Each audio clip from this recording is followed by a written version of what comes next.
आपने कभी विष्णु पुराण सुना होगा तो विष्णु पुराण में एक शब्द आता है कि ब्रह्मा जी ने अपनी नौकरी छोड़ दी शंकर जी के चक्कर में, इस्तीफा देने को तैयार हो गए।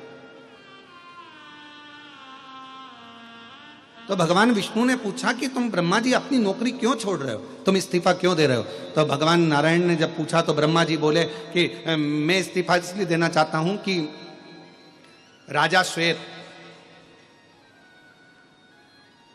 मार्कंडे राजा श्वेत का प्राण छूटने का समय था, मरने का समय था और राजा श्वेत को मरना था।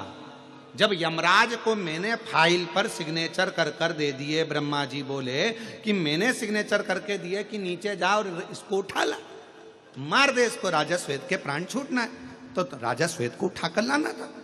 ब्रह्मा जी ने जब फाइल सिग्नेचर करके दे दी तो यमराज ने उस फाइल को स्वीकार करा और यमराज ने अपने यमदूत राजा श्वेत को लेने के लिए भेजा। तो फिर तो भगवान नारायण ने पूछा कि तुम नौकरी क्यों छोड़ रहे हो, इस्तीफा क्यों दे रहे हो? बस इसीलिए दे रहा हूं कि मेरे सिग्नेचर का काम ही नहीं है। तो हुआ क्या, राजा श्वेत ने, जिसका अंतिम समय था, मरने का समय था, और राजा श्वेत ने उस समय पर शंकर भगवान के मंदिर में बैठकर शिव जी के मंदिर में झाड़ू पोछा कर रहा था, पूजन कर रहा था, शिव जी को जल चढ़ा रहा था। तो फिर उसको उठा लाते। तो के बात तो वही है ना कि मेरा सिग्नेचर ही काम नहीं करा, यमराज गया, यमदूत गए, सब कुछ गए, यम के गण गए, उठाने के लिए यमदूत पहुंच गए, पर भगवान शंकर ने यम के भी प्राणों को हर लिया और यमदूतों को भी भगा दिया और कह दिया कि राजा श्वेत मेरी पूजन कर रहा है, ये मेरा है, और पृथ्वी पर अगर कोई मेरा पूजन करने वाला भक्त है तो मुझसे बिना पूछे उसको नहीं ले जा सकते, और छुड़वा दिया। तो मेरी तो सिग्नेचर का काम ही नहीं है, तो फिर मुझे फाइल बनाने से मतलब क्या? मुझे तो इस्तीफा दे दो। ब्रह्मा जी बोले मुझे नौकरी नहीं करना, मुझे तो देवलोक में रहना ही नहीं है। जब शंकर जी की इतनी चल रही है और हमारी चल ही नहीं रही है तो मतलब क्या?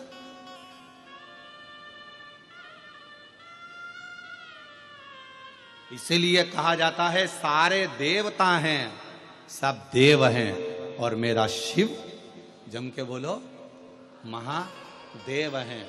किसी के भी सिग्नेचर, तुम्हारी किस्मत में किसी ने कह दिया कि तुम्हारे भाग्य में दुख लिखा है, किसी ने कह दिया तुम्हारी किस्मत में तकलीफ लिखी है, किसी ने कह दिया तुम्हारी किस्मत में घाटा लिखा है, किसी ने कह दिया तुम्हारी भाग्य में ये लिखा है।